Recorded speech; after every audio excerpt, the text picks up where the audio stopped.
अब हम लोग इस थर्मोकेमिस्ट्री में पहुंच चुके हैं हीट ऑफ न्यूट्रलाइजेशन मतलब एंथैल्पी ऑफ न्यूट्रलाइजेशन पे। ये टॉपिक एग्जैक्टली उतना ही इंपॉर्टेंट है आपके नीट एग्जाम के लिए जितना हीट ऑफ फॉर्मेशन और हीट ऑफ कंबशन था। तो इस छोटे से सेशन में आपको बहुत अच्छे से ये जो हीट ऑफ न्यूट्रलाइजेशन है इसको तैयार करना है, ठीक है। इसकी तैयारी में सबसे पहले हम लोग इसके डेफिनेशन के बारे में देखेंगे, उसके बाद जब स्ट्रॉन्ग एसिड स्ट्रॉन्ग बेस का न्यूट्रलाइजेशन हो रहा है तो ये जो हीट ऑफ न्यूट्रलाइजेशन की वैल्यू क्या होगी वो देखना है। साथ ही साथ हमें कुछ पीवाईक्यूज देखने हैं जिसमें अगर कोई एक एसिड वीक है या बेस वीक है या दोनों लोग वीक है तब ये हीट ऑफ न्यूट्रलाइजेशन की वैल्यू क्या होगी, ये हम लोग कुछ पीवाईक्यूज के रिएक्शन के तहत सीखेंगे।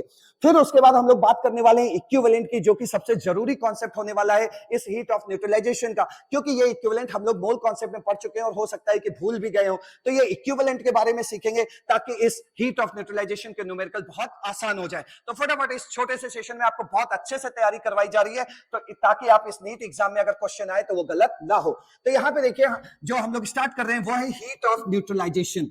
यहां पे देखो इस वाले वर्ड पे फोकस करो, इस शब्द पे फोकस करो, ये न्यूट्रलाइजेशन है। और केमिस्ट्री में न्यूट्रलाइजेशन बस एक ही जगह होता है जहां पर एसिड और बेस की आपस में रिएक्शन होती है। तो एसिड और बेस की आपस में रिएक्शन होती है, वहीं पर न्यूट्रलाइजेशन होता है। यानी कि इस थर्मोकेमिस्ट्री के इस वाले टॉपिक में हम लोग एसिड बेस में रिएक्शन की बात करने वाले हैं, ठीक है। अब देखो ये हीट ऑफ न्यूट्रलाइजेशन होता क्या है, ध्यान से सुनना है। मैं स्टार्टिंग में आपको इक्विवेलेंट बोलूंगा, बस आपको इक्विवेलेंट सुनना है और इक्विवेलेंट अंदर आपको अच्छे से समझाया जाएगा, ठीक है। तो देखिए हीट ऑफ न्यूट्रलाइजेशन या एंथैल्पी ऑफ न्यूट्रलाइजेशन क्या होता है। जब एक इक्विवेलेंट एसिड एक इक्विवेलेंट बेस को कंप्लीटली न्यूट्रलाइज करता है तो जो भी वहां पे हीट चेंज होता है उसे हम हीट ऑफ न्यूट्रलाइजेशन कहते हैं। फिर सुनिए, जब एक इक्विवेलेंट एसिड एक इक्विवेलेंट बेस को कंप्लीटली न्यूट्रलाइज करता है तो जो भी वहां पे प्रोसेस के दौरान हीट चेंज होती है उसे हम हीट ऑफ न्यूट्रलाइजेशन कहते हैं, ठीक है। ध्यान से देखिए डेफिनेशन क्या कहता है। It is the heat evolve मतलब हीट रिलीज। ये हीट रिलीज है when one equivalent of an acid is completely neutralized by one equivalent of base in dilute solution is called heat of neutralization। जैसे कि आप देख सकते हैं कि माना कि ये वन इक्विवेलेंट है तो एक इक्विवेलेंट एसिड किससे भिड़ रहा है, एक इक्विवेलेंट बेस से भिड़ रहा है। तो जब एक इक्विवेलेंट एसिड एक इक्विवेलेंट बेस को कंप्लीटली न्यूट्रलाइज करेगा तो जो भी यहां पर हीट चेंज आएगा, जो भी इस रिएक्शन का हीट चेंज आएगा वो कुछ और नहीं एंथैल्पी ऑफ न्यूट्रलाइजेशन कहलाएगा। क्लियर हुआ पहला पॉइंट। दूसरा देखिए यहां पर हो क्या रहा है, यहां पर चलो देखो HCl में H प्लस और Cl माइनस है और NaCl में Na प्लस और OH माइनस है, ठीक है। ये लोग तो चलो NaCl बना के या Na प्लस और Cl माइनस एक्वस फॉर्म में मान लो यहां पे बैठे हुए हैं, ठीक है। लेकिन यहां पे देखो क्या है, H प्लस है और OH माइनस है। ये लोग आपस में रिएक्शन करेंगे और क्या बनाएंगे, वाटर। तो एक बात तो हमें पहले से ही पता है कि अगर एसिड और बेस एक दूसरे से रिएक्शन कर रहे हैं तो डेफिनेटली वहां पे सॉल्ट प्लस वाटर बनना ही है, तो वाटर बनना ही है। लेकिन यहां से मैं सिखाने जा रहा हूं आपको एक एम्स का क्वेश्चन। एम्स का क्वेश्चन ये है कि भाई यहां पर आपने एसिड और बेस वन इक्विवेलेंट एसिड और वन इक्विवेलेंट बेस के आपस में रिएक्शन कराई तो यहां पर आपका ये सॉल्ट प्लस वाटर बना। तो इस प्रोसेस में जो डेल्टा HR है वो क्या है, एंथैल्पी ऑफ न्यूट्रलाइजेशन या हीट ऑफ न्यूट्रलाइजेशन आप उसे बोल रहे हैं। लेकिन यही एंथैल्पी ऑफ न्यूट्रलाइजेशन कुछ और नहीं, heat of formation of water है। आप खुद देख सकते हैं कि न्यूट्रलाइजेशन के दौरान किसका फॉर्मेशन हो रहा है, वाटर का फॉर्मेशन हो रहा है। तो ये जो भी इस रिएक्शन का हीट चेंज होगा या जो भी इस रिएक्शन का हीट ऑफ न्यूट्रलाइजेशन होगा वो कुछ और नहीं, heat of formation of water भी वही होगा। तो ये एम्स का क्वेश्चन तैयार रखना कि न्यूट्रलाइजेशन प्रोसेस में जो भी डेल्टा एस न्यूट्रलाइजेशन की वैल्यू है वो कुछ और नहीं, heat of formation of water ही है। क्लियर। चलिए अब कहानी को आगे बढ़ाते हैं और ध्यान से समझते हैं। देखिए यहां पे जो भी एसिड बेस लिया गया है वो सब के सब वन इक्विवेलेंट लिए गए हैं, ठीक है। वन इक्विवेलेंट पे चर्चा हो रही है तो बार बार वन इक्विवेलेंट नहीं बोलना है आपको। यहां पे महसूस कर लेना है कि ये भी वन इक्विवेलेंट है, ये भी वन इक्विवेलेंट है, ये भी वन इक्विवेलेंट है, ये भी वन इक्विवेलेंट है, ठीक है। अब बात को अच्छे से समझिए।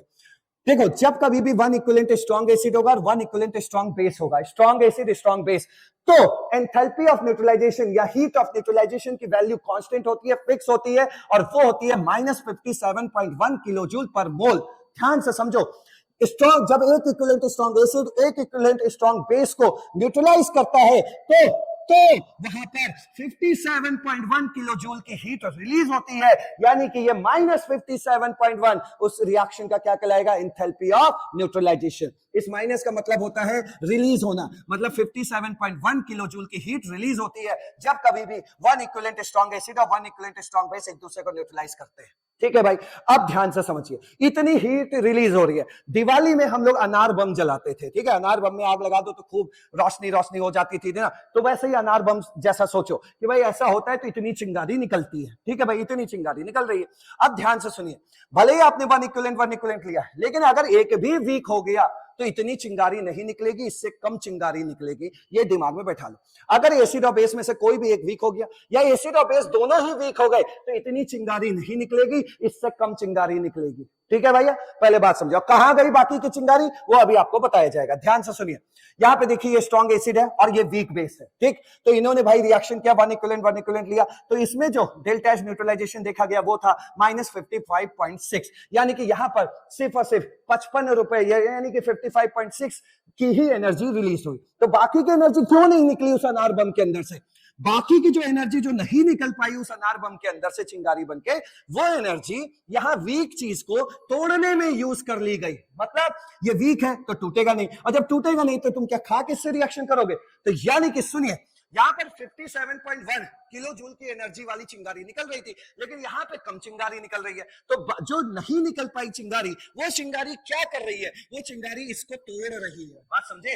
वो इसको तोड़ रही है ताकि इनमें रिएक्शन हो जाए, इसीलिए उस अनार बम के अंदर से कम एनर्जी रिलीज हो रही है। क्लियर हो गया? चलिए अब देखिए, यहाँ पे ये दोनों वीक है, दोनों ही वीक है, तो पक्का 57.1 से तो कम ही की हीट रिलीज होगी। तो देखो यहाँ -49.9 किलो जूल पर मोल की हीट रिलीज हुई है। आप इसको ऐसे बोलना है आपको कि यहाँ 49.9 किलो जूल की हीट रिलीज हुई है, इस माइनस का मतलब यही होता है रिलीज, ठीक है। तो इसको ऐसे बोला जाता है 49.9 किलो जूल पर मोल की हीट रिलीज हो रही है, ठीक है, 57 से कम ही होगी, ठीक। आगे बढ़ो, ये देखो वीक मिल गया तो ये बात तय है कि भाई 57.1 से कम की ही हीट रिलीज होगी। तो ये देखो लेस देन है, और ये नीट का क्वेश्चन है आपका, ठीक है। तो भाई एक भी वीक हो गया तो इतनी चिंगारी नहीं निकलेगी, इससे कम ही चिंगारी निकलेगी, इससे कम ही हीट रिलीज होगी। क्लियर हुआ? अब आगे बढ़ते हैं। एक केस और है, एक्सेप्शनल केस है, इसको तैयार करना, ये एम्स का क्वेश्चन है। Enthalpy of neutralisation of HF is an exceptional case. क्या होता है? In this case, heat release is more than 57.1.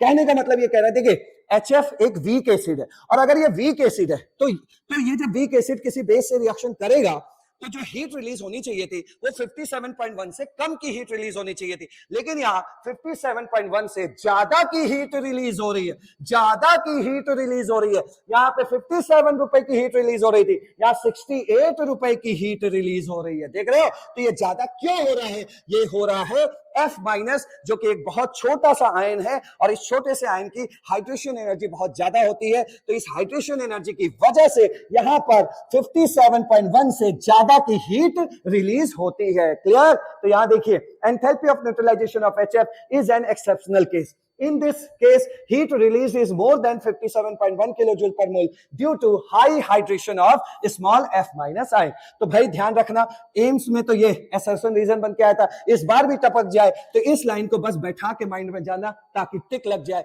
ज्यादा PhD मत करने लगना। अब बढ़ते हैं आगे, ध्यान से देखिए, यहाँ पे अब हम लोगों को सीखना होगा इक्विवेलेंट। सबसे पहले बोलना सीखते हैं। देखिए, जब एक इक्विवेलेंट, देखो भाई ध्यान से एक चीज सुनो, इक्विवेलेंट बोले चाहे ग्राम इक्विवेलेंट बोले, दोनों एक ही चीज होती है, ठीक है। अभी फॉर्मूले में दिखा देंगे। अब सुनिए, जब एक equivalent strong acid is neutralized by एक equivalent of strong base, then जो हीट रिलीज वहां होती है वो कांस्टेंट होती है, कांस्टेंट, एकदम चिंगारी कांस्टेंट है, और उस चिंगारी की वैल्यू कितनी होती है? -57.1, मतलब 57.1 रुपए की हीट रिलीज होती है। माइनस का मतलब रिलीज होना, ठीक है। और किलो जूल में इतनी होती है, किलो कैलोरी में आप ये बोलेंगे। आपके नीट एग्जाम में ज्यादातर किलो कैलोरी में पूछा जाता है, तो ये वैल्यू तैयार कर लीजिए, और ये वैल्यू फिक्स होती है। तो जब कभी भी एक इक्विवेलेंट स्ट्रॉन्ग एसिड एक इक्विवेलेंट स्ट्रॉन्ग बेस से भिड़ेगा, न्यूट्रलाइज करेगा, तो भाई वहां पर 13.7 किलो कैलोरी की हीट रिलीज होगी। बात समझ गए? हीट रिलीज होगी, तो ये फिक्स वैल्यू है, कांस्टेंट रहता है। अब देखो HCl NaOH, जब आपने एक इक्विवेलेंट लिया तो इतनी हीट रिलीज हो रही है, जो कि फिक्स है, ये फिक्स है भैया। स्ट्रॉन्ग एसिड और स्ट्रॉन्ग बेस दोनों स्ट्रॉन्ग होने चाहिए तब। अब देखिए, अगर आपने दो इक्विवेलेंट ले लिया, अरे भाई एक इक्विवेलेंट पे इतनी हीट रिलीज हो रही है, तो जब क्वांटिटी बढ़ा दोगे, दो इक्विवेलेंट पे कितना हीट रिलीज होगा? इतना हीट रिलीज होगा, ठीक है। दोनों ही दो इक्विवेलेंट है। क्लियर? आगे देखो, यहाँ ट्विस्ट आने वाला है, इसलिए आराम से देखना। जब ये भी स्ट्रॉन्ग एसिड भी 3 इक्विवेलेंट है और स्ट्रॉन्ग बेस भी 3 इक्विवेलेंट है, तो फिर कितना हीट रिलीज होगा? एक इक्विवेलेंट पे इतना हीट रिलीज होता है, तो 3 इक्विवेलेंट पे कितना होगा? इतना होगा। तो ये चीज हो गया। अब मेरी बात समझिए ध्यान से, यहाँ स्ट्रॉन्ग एसिड था, यहाँ भी स्ट्रॉन्ग बेस था, दोनों के इक्विवेलेंट बराबर है। दोनों के इक्विवेलेंट बराबर होने का मतलब ये होता है कि दोनों एक जैसे, इक्विवेलेंट का मतलब क्या है, एक समान, मतलब दोनों एक समान है, एकदम इक्वल क्वांटिटी में है। तो दोनों ने जो है एक दूसरे को न्यूट्रलाइज कर दिया, ठीक है, दोनों ने एक दूसरे को न्यूट्रलाइज किया, और इस न्यूट्रलाइजेशन पे जो भी हीट रिलीज हुआ उसे आपने डेल्टा एस न्यूट्रलाइजेशन का नाम दिया, ठीक है भाई। अच्छा, आप मेरी बात एक बात बताइए, न्यूट्रलाइजेशन पर जो हीट रिलीज हो रही है उसे हीट ऑफ न्यूट्रलाइजेशन कह रहे हो ना, तो यहां पे बताइए, अगर हमारे पास मान लो एसिड ज्यादा है और बेस कम है, तो भैया न्यूट्रलाइजेशन तो खाली इसी के बीच होगी ना, इतना ही तो हुआ। जब इतना ही हुआ तो इसी न्यूट्रलाइजेशन में जो हीट रिलीज हुई होगी उसी को आपको डेल्टा एस न्यूट्रलाइजेशन बोलना है, डेल्टा एस न्यूट्रलाइजेशन बोलना है, क्लियर। आप कहेंगे तो सर मेरा इतना एसिड बेकार हो गया, अरे बेकार हो गया तो हो गया, तो हम क्या करें, तो समझ रहे हैं यार, न्यूट्रलाइजेशन चल रहा है, तो एसिड और बेस जितने होंगे उतना ही तो न्यूट्रलाइज होगा। अब फालतू का खूब ढेर सारा एसिड ले आ रहे हो। अब सोचिए, आपने मार्केट से 2 पूड़ियां खरीदी है और सब्जी आपने जो है एक बर्तन खरीद लिया है, तो भैया 2 पूड़ी के हिसाब से सब्जी खा लो, बाकी जो सब्जी बच गई वो तो बेकार ही हो गई ना। तो वही चीज है, यहां पर न्यूट्रलाइजेशन के दौरान जितनी हीट रिलीज हो रही है वो आपको काउंट करना है, ठीक है। तो यहां देखिए, जब दोनों एक समान है, मतलब इक्वल क्वांटिटी में, एकदम इक्वल क्वांटिटी में, तो दोनों ने एक दूसरे का खोपड़ी फोड़ दिया, दोनों ने एक दूसरे को न्यूट्रलाइज कर दिया, तो भैया एक इक्विवेलेंट पे इतनी की हीट रिलीज होती है, तो 3 इक्विवेलेंट पे कितने होगा, 3 का मल्टीप्लाई कर देना। अब यहां देखो, जब ये स्ट्रॉन्ग एसिड हमने 4 इक्विवेलेंट लिया और ये भाई साहब 5 इक्विवेलेंट लिया है, तो आपको पता है इक्विवेलेंट का मतलब है कि 4 इक्विवेलेंट ये है, मान लो इसको बोलते हैं 4 इक्विवेलेंट, और ये भाई साहब 5 इक्विवेलेंट है, 5 है, ज्यादा है, तो इसकी लकीर हमने बड़ी खींच दी। तो 4 इक्विवेलेंट बेस को ही तो काटेगा। यहां देखो, मान लो ये एसिड है और ये क्या है, बेस है, तो 4 इक्विवेलेंट बेस को ही तो न्यूट्रलाइज करेगा, एक इक्विवेलेंट बेस तो बचा रहेगा ना, तो उससे थोड़ी उसके हीट को हमें देखना है, हमें तो यहां देखना है न्यूट्रलाइजेशन जो हो रहा है उससे क्या हीट रिलीज हो रहा है। तो ध्यान दीजिएगा, यहां पे ये कम है और ये ज्यादा है, तो जब कम है वो लिमिटिंग रीजन बनेगा, और जितना ये है उतना ही इसका कटेगा, सबका कटेगा, इसका भी कटेगा। तो 4 इक्विवेलेंट इसके 4 ही इक्विवेलेंट को काटेगा। फिर से देख लो भैया, इसका 4 इक्विवेलेंट, इस 5 इक्विवेलेंट का, जो ये 4 इक्विवेलेंट है, इसका एसिड का 4 इक्विवेलेंट बेस के 4 ही इक्विवेलेंट को काटेगा, और इस काटा काटी में जो हीट रिलीज हो रहा है वही डेल्टा एस न्यूट्रलाइजेशन कहलाएगा। ये जो एक्स्ट्रा ले आए हो मार्केट से वो आपके लिए बेकार हो गया है। तो लिमिटिंग रीजन का ध्यान रखें, लिमिटिंग रीजन मतलब जो रिएक्शन के दौरान पहले खत्म हो जाता है उसे लिमिटिंग रीजन कहते हैं। तो ये 4 इक्विवेलेंट है, 5 है, लेकिन काटा काटी 4 के ही बीच होगा, तो 4 के बीच होगा, तो 4 इंटू जब एक इक्विवेलेंट होता तो इतना, जब 4 इक्विवेलेंट का न्यूट्रलाइजेशन हो रहा है तो आगे 4 का मल्टीप्लाई कर देना, ठीक है। आगे देखो, यहाँ 5 इक्विवेलेंट है या 3 है, बताओ काटा काटी कितना होगा, तो ये कम है तो 3 इक्विवेलेंट इसके 3 ही इक्विवेलेंट को काटेगा, ये बेचारा 2 इक्विवेलेंट विद मतलब अनन्यूट्रलाइज्ड रह जाएगा, 2 इक्विवेलेंट, सिर्फ इसका 3 ही इक्विवेलेंट कटेगा, मतलब इसका 3 इक्विवेलेंट और इसका 3 इक्विवेलेंट, ठीक है। तो एक इक्विवेलेंट जब कटता है, एक इक्विवेलेंट जब एक दूसरे को न्यूट्रलाइज करते हैं तो इतना हीट रिलीज होता है, जब 3 इक्विवेलेंट एक दूसरे को न्यूट्रलाइज करेंगे तो 3 इंटू इतना हो जाएगा। आया समझ? अब देखिए आगे, नेक्स्ट देखिएगा। अब आ जाते हैं हम लोग कि इक्विवेलेंट होता क्या है। सर खूब बक बक कर रहे हैं, इक्विवेलेंट होता क्या है। देखो, ये इक्विवेलेंट बोलो चाहे ग्राम इक्विवेलेंट बोलो, भाई मेरे एक ही बात होती है, ठीक है। इक्विवेलेंट का फॉर्मूला आपको तैयार करना है। इक्विवेलेंट होता है normality into volume in litre. अगर यहीं पे वॉल्यूम इन एमएल कर दोगे तो ये मिली इक्विवेलेंट बन जाएगा। तो चाहे इक्विवेलेंट से क्वेश्चन सॉल्व करो चाहे मिली इक्विवेलेंट से, वो आपकी मर्जी है, ठीक है। तो हम लोग तो इक्विवेलेंट से करते हैं। तो इक्विवेलेंट बराबर क्या हो गया, normality into volume in litre, ठीक। और नॉर्मलिटी बराबर क्या होता है, एन फैक्टर इनटू मोलैरिटी। क्यों? क्योंकि अक्सर आपको क्वेश्चन में वहां मोलैरिटी दी जाएगी, फिर मोलैरिटी में आप एन फैक्टर का मल्टीप्लाई करेंगे, तो नॉर्मलिटी कुछ और नहीं, एन फैक्टर इनटू मोलैरिटी ही होता है। एन फैक्टर कैसे निकालते हैं वो अभी हम आपको बता देंगे। जैसे अभी सीख लो, मान लो HCl है तो भैया इसको मूंगफली समझ के तोड़ लेना, तोड़ोगे तो क्या आएगा, H प्लस Cl माइनस। देखो एक प्लस चार्ज आ रहा है ना, और आप भी जानते हो जितना प्लस होता है उतना ही सामने वाले माइनस होता है, तो जो भी चार्ज जितना नंबर दिखे वही उसका एन फैक्टर हो जाएगा, ये 1 हो जाएगा, ठीक है। जैसे ये देखो CaOH ट्वाइस है, अब भैया इसको तोड़ोगे तो आप भी जान रहे हो Ca+2 आएगा और 2OH माइनस आएगा। कोई भी एक चार्ज देख लो, या तो 2 माइनस चार्ज को बोल बक लो या तो +2 को बोल दो, ठीक है। जितना प्लस उतना ही माइनस होता है, इतना तो आप जानते ही हैं। तो जो भी आपको दिखाई दे वही उसका एन फैक्टर हो जाएगा। 2 एन फैक्टर कोई प्लस माइनस वाली चीज नहीं होती है, एन फैक्टर एक नंबर होता है, तो एन फैक्टर इसके लिए क्या हो जाएगा, 2। बस उसको तोड़ के देख लेना है, बस यही करना है, जितना चार्ज है वही एन फैक्टर है इस तरफ पे, ठीक है। मोल कॉन्सेप्ट में तो बड़े एन फैक्टर आते थे, तो वो नहीं, इधर एंथैल्पी ऑफ न्यूट्रलाइजेशन के हिसाब से मैं आपको बोल रहा हूँ, ठीक है। तो देखो आपको क्या होगा, उसमें मोलैरिटी दी जाएगी, वॉल्यूम दिया जाएगा, बस आपको एन फैक्टर लाना है और इन सबका मल्टीप्लाई करना है, इक्विवेलेंट आ जाएगा, वही इक्विवेलेंट काटाकाटी वाला, ठीक है। और दूसरा, या तो आपको मोल दिया जाएगा ना, तो मोल में एन फैक्टर का मल्टीप्लाई कर देना तो इक्विवेलेंट आ जाएगा। आइए सीखते हैं, सिखा देते हैं आपको, देखिए दोनों फॉर्मूला कैसे लगाते हैं। यहाँ पे देखो भाई वॉल्यूम दिया गया है, ठीक है, और यहाँ देखो मोलैरिटी दिया गया है। हमें भैया इससे तो मतलब नहीं है, हमें इक्विवेलेंट निकालना है।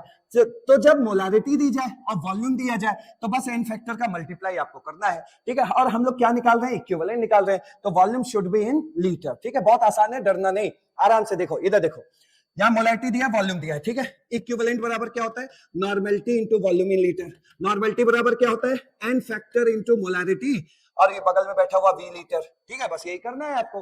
तो मोलैरिटी भी दिया है, वॉल्यूम भी दिया है, बस एन फैक्टर चाहिए। देखो भाई यहाँ H2SO4 है, H2SO4 को तोड़ोगे तो 2H प्लस और SO4 -2 आएगा, यानी 2 प्लस 2 माइनस आ रहा है, बस इस 2 को चुन लो। एन फैक्टर क्या हो गया, 2 हो गया, तो एन फैक्टर की वैल्यू हो गई 2, ठीक। तो ये हो गया एन फैक्टर। फिर मोलैरिटी कितना दिया हुआ है, 0.1, वो रख लेना। और फिर वॉल्यूम चूंकि ml में दिया है तो हम इसको लीटर में कन्वर्ट कर लेंगे, इतना हो गया, तो इसका इक्विवेलेंट आ गया 0.02।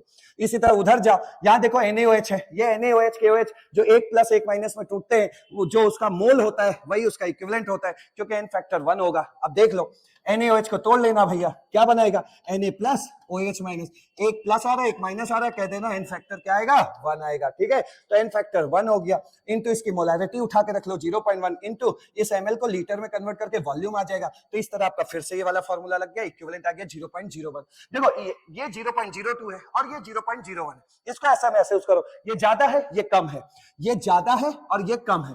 ये आपका 0.02 वाला था और ये आपका 0.01 वाला था, ठीक है। अब एक बात बताइए, आप एंथैल्पी ऑफ न्यूट्रलाइजेशन ढूंढने आए तो बस उतना देखो कि इतने का रिएक्शन पे क्या हीट रिलीज हुई होगी।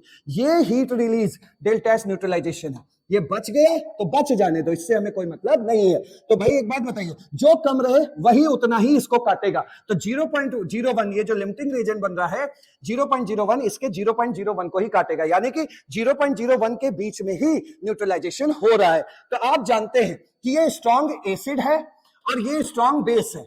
अगर ये लोग एक एक इक्विवेलेंट होते दोनों, तो फिर आपका -57.1 किलो जूल की हीट रिलीज हो रही होती, मतलब 57.1 किलो जूल की हीट रिलीज हो रही होती, या डेल्टा एस न्यूट्रलाइजेशन -57.1 होता।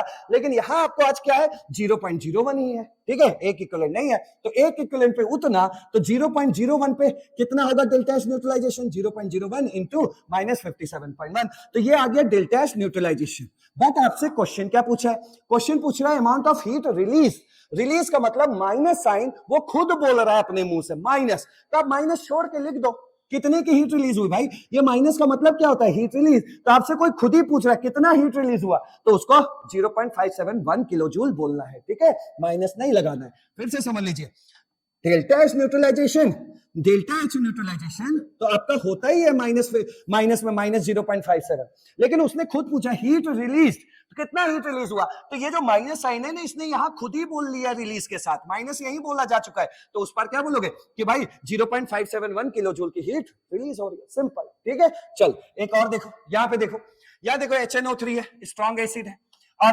NaOH है, स्ट्रॉन्ग बेस है, ठीक है भाई, स्ट्रॉन्ग एसिड स्ट्रॉन्ग बेस, अगर ये एक एक इक्विवेलेंट होते तो 57.1 किलो जूल की हीट रिलीज होती, या डेल्टा एस न्यूट्रलाइजेशन -57.1 होता। लेकिन यहाँ देख लो कितना इक्विवेलेंट एक दूसरे को न्यूट्रलाइज कर रहे हैं। यहाँ देखो मोल दिया हुआ है और HNO3 है, HNO3 और NaOH हो, सबका एन फैक्टर 1 होता है, क्योंकि तोड़ोगे तो 1 प्लस 1 माइनस आएगा, तो एन फैक्टर 1 होता है। मोल दिया है तो उस केस में इक्विवेलेंट कैसे निकालोगे, ये देखो फॉर्मूला दिया है, इक्विवेलेंट बराबर मोल इंटू एन फैक्टर, बस आपको मोल दिया हुआ है, मोल रखा 0.4, एन फैक्टर HNO3 का रखा 1, HNO3 का मोल फैक्टर देख लो मेरे भाई, HNO3 को तोड़ोगे तो यही आएगा, ठीक है, इस पे 1 प्लस इस पे 1 माइनस, चार्जेस तो आपस में बराबर होते ही हैं, बस इनको देख के आपको बोलना है एन फैक्टर 1। एन फैक्टर कोई प्लस माइनस वाली चीज नहीं होती, ये एक नंबर होता है, नंबर, ठीक है। तो यहां देखो, यहां पर देखो, ठीक है, तो एन फैक्टर आपको पता चल गया, इसके लिए एन फैक्टर कितना होगा, 1 होगा, और इसके लिए एन फैक्टर कितना होगा, 1 होगा, ठीक है। और दोनों स्ट्रॉन्ग एसिड स्ट्रॉन्ग बेस हैं, अगर स्ट्रॉन्ग एसिड स्ट्रॉन्ग बेस होते हैं तो 1 इक्विवेलेंट अगर दोनों के होते हैं तो भैया enthalpy of neutralization -57.1 kilo joule per mole की होती है। पर इक्विवेलेंट होती है, पर मोल बोल लो, कोई दिक्कत नहीं है, ठीक है। तो इधर देखिए 0.4 मोल HNO3 है, तो मोल रखा और यहाँ पे क्या कर दिया, एन फैक्टर कर दिया, तो 0.4 इंटू एन फैक्टर, तो कितना आ गया, 0.4 आ गया। ये क्या है आपका, इक्विवेलेंट आया। यहाँ 0.8 इंटू 1 कर दो, ये क्या है आपका, ये मोल है, तो मोल इंटू एन फैक्टर, तो इक्विवेलेंट आ जाएगा, तो ये 0.8 आ गया। अब देखिए मार्केट से आपने 0.8 खरीदा, ये क्या खरीदा है, बेस खरीदा है, और एसिड आप भाई साहब इतना ही ला रहे हैं, 0.4 लाए। भैया हमें इन दोनों के आपसी टकराव से जो एनर्जी रिलीज हो रही है मात्र उतना ही चाहिए। अब ये आप फालतू का खरीद लाए, तो इसमें मेरी क्या गलती है भाई, न्यूट्रलाइजेशन सिर्फ इसमें हो रहा है इतने में, तो यहां से जो हीट रिलीज हो रही है वही कहलाता है एंथैल्पी ऑफ न्यूट्रलाइजेशन। तो जो कम रहे तो सोच लिया करो 0.4 इसके 0.4 को ही काटेगा, ठीक है। तो एक इक्विवेलेंट होते तो -57.1 होता है, लेकिन यहाँ 0.4 खेल रहे हैं, तो 0.4 इंटू जो एक इक्विवेलेंट पे हुआ करता था उसका मल्टीप्लाई कर दो, तो 0.4 इक्विवेलेंट पे कितना एंथैल्पी ऑफ न्यूट्रलाइजेशन होगा वो आ जाएगा। अब चूंकि क्वेश्चन में पूछा अमाउंट ऑफ हीट रिलीज, तो इसका मतलब समझ लेना कि वो रिलीज का मतलब माइनस साइन खुद ही बोल रहा है, तो भाई कितना हीट रिलीज हुआ, जैसे ऐसे लिखा है कहीं पे, मान लो ऐसे लिखा है -10 किलो जूल, ऐसे लिखा है। अब कोई पूछे कितना हीट रिलीज हुआ, तो उसको -10 थोड़े बोलोगे, उसको बोलोगे सर 10 किलो जूल की हीट रिलीज हुई है, इसी माइनस का मतलब हीट रिलीज होता है, तो उसने माइनस खुद ही से बोल दिया है, तो आप बस बोलिए कितना हीट रिलीज हुआ, 22.8 किलो जूल की हीट रिलीज हुई, बस क्लियर हो गया। डेल्टा एच न्यूट्रलाइजेशन तो माइनस में होता है, बट इसने आपसे हीट रिलीज पूछा है, तो हीट रिलीज में इतने हीट रिलीज हो रहे हैं, उसको बोल दो 22.8 किलो जूल की हीट रिलीज हो रही है, माइनस मतलब रिलीज होना, क्लियर हुआ। आइए आगे बढ़ते हैं, नेक्स्ट देखिए। अब यहां क्या कह रहा है, फॉर्मूला फॉर न्यूमेरिकल्स, हाँ ये वाला पॉइंट भी अब हम लोग समझ लेते हैं। देखिए जरा, यहां देखो ये वीक एसिड है और ये स्ट्रॉन्ग बेस है, ठीक है। अब वीक एसिड है भाई, स्ट्रॉन्ग बेस है, तो पक्की बात है कि इसमें जो एंथैल्पी ऑफ न्यूट्रलाइजेशन आने वाला है, delta H neutralisation which is less than -57.1 kilo joule, ये तो पक्की बात है कि इससे तो कमी हीट वहां पे रिलीज होने वाली है, ठीक है।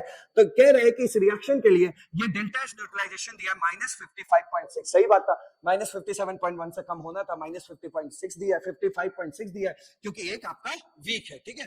Then what is the value of delta H for the ionisation. एक बात बताइए, इस माइनस को भूल के बताइएगा, ठीक है, इस माइनस को अभी भूल जाइए, इस माइनस का मतलब होता है रिलीज, 10 बार बोल चुका, रिलीज, माइनस छोड़ के बोलो। यहां पे कितने रुपए की चिंगारी निकल रही है, मतलब कितनी चिंगारी निकल रही है, 57, और यहां कितनी चिंगारी निकल रही है, 55।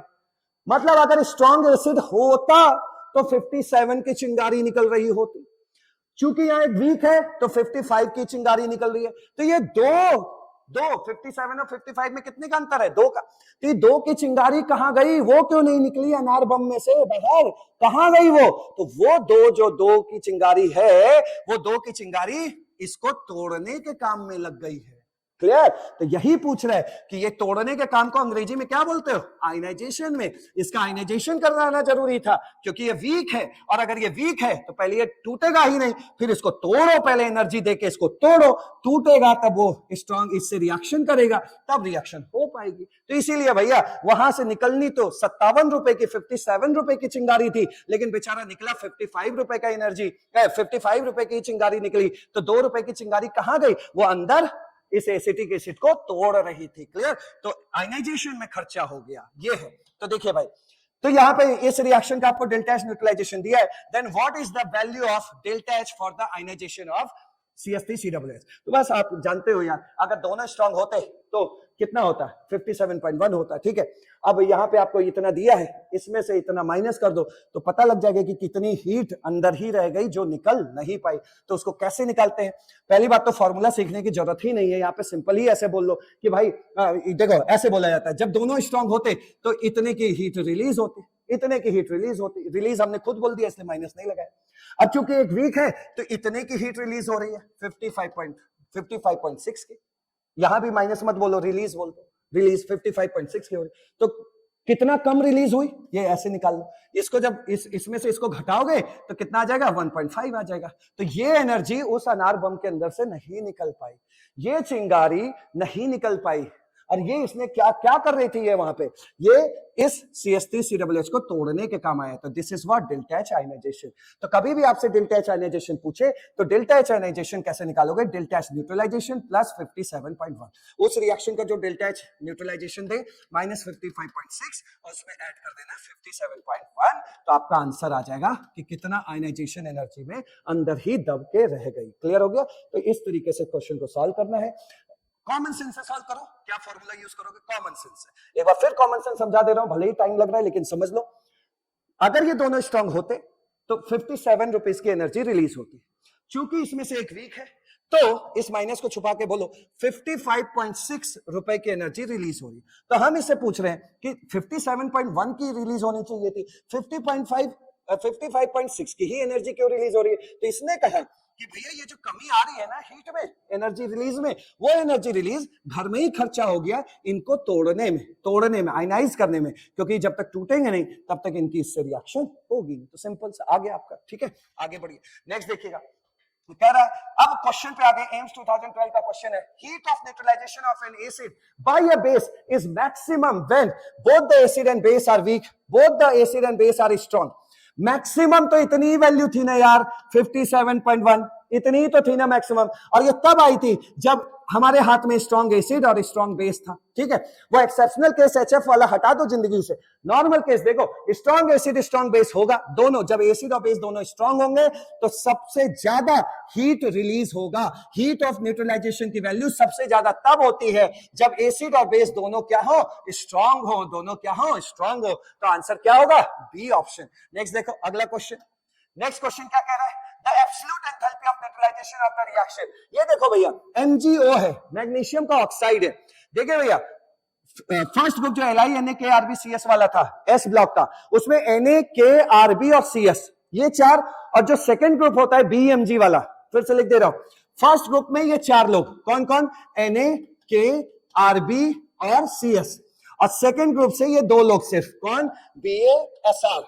भाई ये 6 लोगों के जो ऑक्साइड होते हैं या इन 6 लोगों के जो हाइड्रोक्साइड होते हैं ये स्ट्रॉन्ग होते हैं, स्ट्रॉन्ग मतलब स्ट्रॉन्ग बेस होते हैं, स्ट्रॉन्ग बेस, बाकी लोगों के स्ट्रॉन्ग नहीं होते। क्लियर हो गया? तो यहाँ क्या है, MgO मैग्नीशियम ऑक्साइड, क्या Mg आपके लिस्ट में है? कहीं नहीं है, तो ये वीक है मेरे भाई, ये वीक है, तो ये वीक बेस है।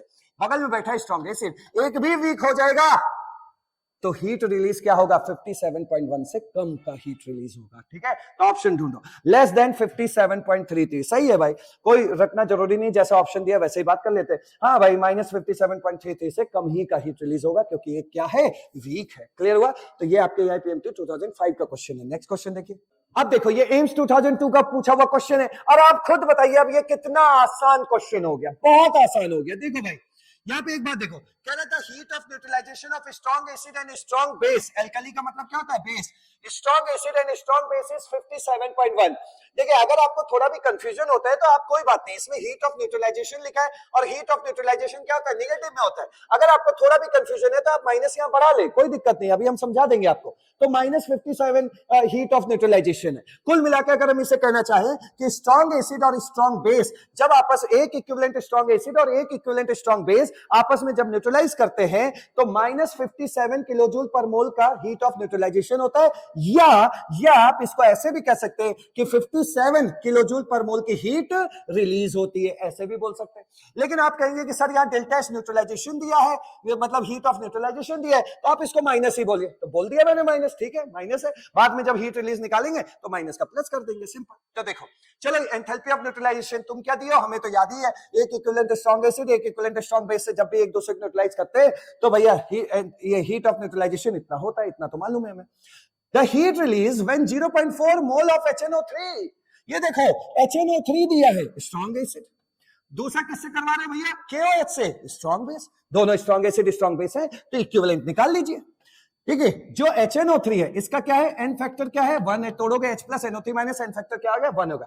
जिसका भी एन फैक्टर 1 होता है तो ये सॉल्व करने की जरूरत नहीं है, जो उसका मोल दिया है वही उसका इक्विवेलेंट होता है। आप खुद देख सकते हैं 0.5 मोल दिया है, तो आप जब सॉल्व करोगे इक्विवेलेंट निकालोगे तो कैसे निकालते हैं equivalent, N factor into mole ही तो करते हैं, तो खुद देखो वही आएगा, यही आंसर आएगा। देखो एन फैक्टर क्या हो गया, 1 हो गया, अब मोल कितना दिया, 0.5 दिया, कितना आया 0.5 इक्विवेलेंट तो आया। तो जब कभी भी किसी का एन फैक्टर 1 हो ठीक है। तो उन केसेस में जो मोल होता है वही उसका इक्विवेलेंट होता है, ठीक है। तो इसी तरह देखो KOH तोड़ोगे तो क्या होगा, K प्लस OH माइनस, तो इसका भी तो एन फैक्टर क्या आ गया, 1 आ गया, तो एन फैक्टर 1 आ गया, तो इसका भी इक्विवेलेंट क्या होगा, जितना उसका मोल होता है वही उसका इक्विवेलेंट होगा, तो सॉल्व करने की जरूरत नहीं है। इसका इक्विवेलेंट क्या आएगा, इसका इक्विवेलेंट आएगा 0.2।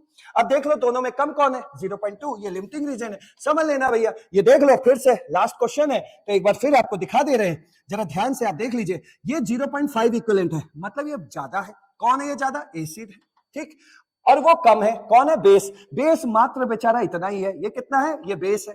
भाई हमें मतलब ज्यादा कम से नहीं है, हमें मतलब है एक समान का, इक्विवेलेंट का, इतना ही, इतना तो आपस में न्यूट्रलाइजेशन होगा सिर्फ। ये तो खाली बेचारा एकदम आराम से बचा रहेगा, ये अब किसको न्यूट्रलाइज करेगा, सामने बेस ही खत्म हो चुका है, तो न्यूट्रलाइजेशन तो खाली यही होगा ना। तो यहां से जो भी यहाँ पे न्यूट्रल, जो भी हीट चेंज आएगा वो क्या कहलाएगा, डेल्टा एच न्यूट्रलाइजेशन कहलाएगा। तो वही देखो, जो कम रहे उसी के हिसाब से सोच लिया करो। तो ये 0.2 इक्विवेलेंट है, आ गया। अब देखो जब 1 इक्विवेलेंट होता है, जब ये दोनों 1-1 इक्विवेलेंट होते, 1-1 इक्विवेलेंट, तो क्या होता भाई, आंसर क्या है, किलो जूल में। तो 1-1 इक्विवेलेंट होते तो -57.1 किलो जूल का हीट ऑफ न्यूट्रलाइजेशन होता, लेकिन दोनों बेचारे कितने, 0.2 है, तो 0.2 पे कितना होगा, 0.2 इक्विवेलेंट पे कितना होगा, तो 0.2 इंटू ये -57.1, इतना हो गया। 0.2 का मतलब क्या होता है बताओ, 0.2 यहां पे कहां सॉल्व करूं, यहां 0.2 का मतलब 1/5 होता है, कितना आया, -57.1 अपॉन 0.2 को क्या लिख लो, 1/5। अब इसको काटोगे तो कितना आ जाएगा, ये लगभग इस तरह कटकटा के आएगा, -11.4 किलो जूल, ये आ गया। ये डेल्टा एच न्यूट्रलाइजेशन आया है, ठीक है। लेकिन आपसे क्या पूछ रहा है, हीट रिलीज का मतलब उसने अपने मुंह से ही माइनस बोल दिया है मेरे भाई, तो माइनस अपने मुंह में रख लो। अब बोलो कितने रुपए की हीट रिलीज होगी, 11.4, बस। तो ये 11.4 आंसर हो गया। चलो नेक्स्ट देखिए, ये एम्स 2014 का क्वेश्चन है। The enthalpies of neutralization of strong acid and strong bases are always same. हाँ, always same, constant रहता है भाई। जब दोनों स्ट्रांग होंगे तो जो हीट ऑफ न्यूट्रलाइजेशन होता है वो कांस्टेंट होता है, और अगर दोनों एक इक्विवेलेंट हुए तो ये heat of neutralization -57.1 kilo joule per mole होता है, ठीक है भाई। हाँ, स्ट्रॉन्ग एसिड स्ट्रॉन्ग बेस में ये वैल्यू जिंदगी भर के लिए कांस्टेंट रहती है, चाहे कोई भी स्ट्रॉन्ग एसिड ले लो, चाहे कोई भी स्ट्रॉन्ग बेस ले लो, ठीक है।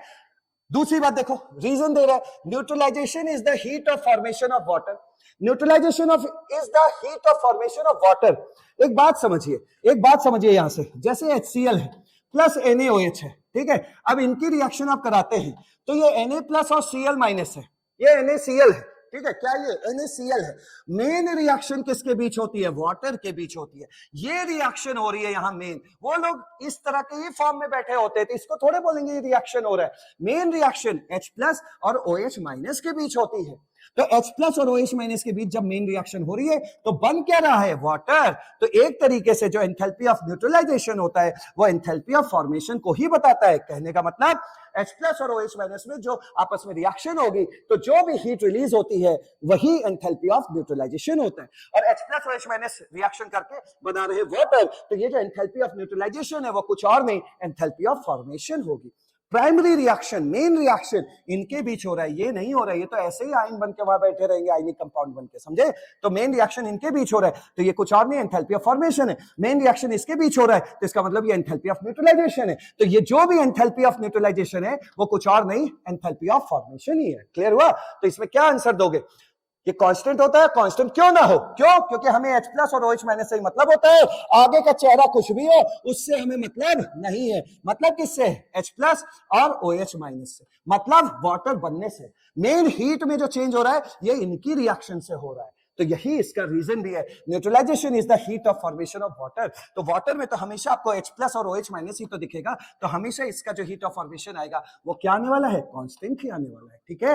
यहाँ चेहरा कुछ भी हो उसके साथ, उससे हमें मतलब नहीं है। कोई भी एसिड बेस रिएक्शन करेगा वो रिएक्शन है मतलब H प्लस और OH माइनस की। तो हर दफा कोई भी एसिड हो, कोई भी बेस हो, उसमें जो मेन रिएक्शन हो रही है वो इन दोनों बीच हो रही है। जब हर दफा इन्हीं के बीच आ रही है तो वैल्यू भी तो कांस्टेंट आएगी हमेशा, और इन्हीं दोनों के बीच के रिएक्शन को हम एंथैल्पी ऑफ न्यूट्रलाइजेशन भी कहते हैं। तो यही हुआ, ये assertion भी सही है, रीजन भी सही है। Both assertion reason are true and reason is the correct explanation of the assertion। Thank you so much student. ये था एंथैल्पी ऑफ न्यूट्रलाइजेशन, जिसमें आपको बहुत जल्दी सारे पॉइंट्स बताए गए हैं जो आपके नीट एग्जाम के लिए इंपॉर्टेंट है। Thank you so much.